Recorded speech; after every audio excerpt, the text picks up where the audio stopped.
CTV News at 5 with Hudson Mack.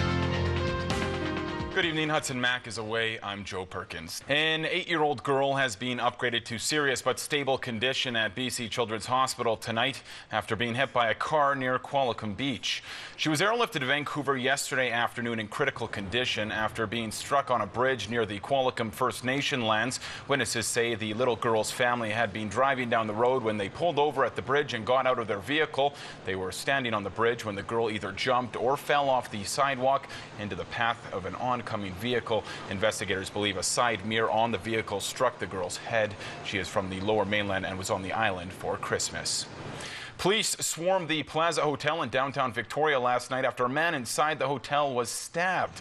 Paramedics also rushed to the scene and quickly wheeled the victim away on a stretcher. He had been a guest at the hotel over Christmas. Shortly after the victim was taken away in an ambulance, Victoria police led a man and a woman out of the hotel in handcuffs. The man was released from hospital after being treated for his stab wounds. He returned to his room to collect his belongings, and he is now checked out.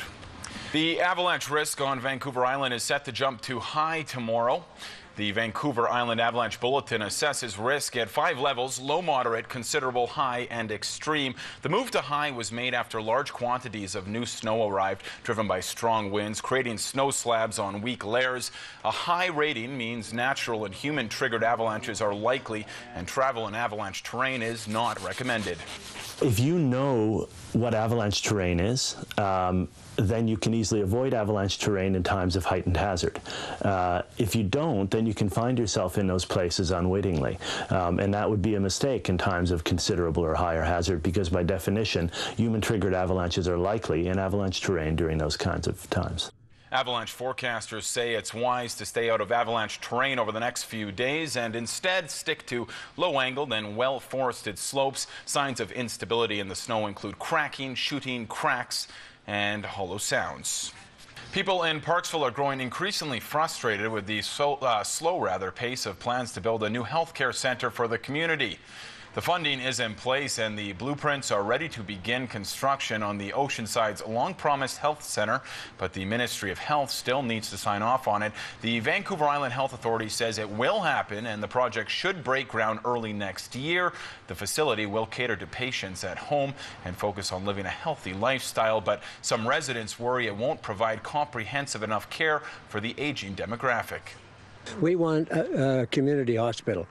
A community hospital would take care of the vast majority of the people who are now using the emergency ward at the regional district or general hospital.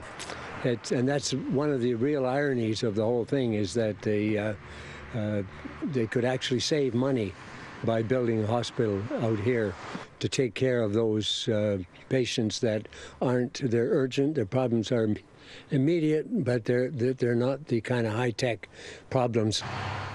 The Parksville Health Center will likely cost more than $14 million to build.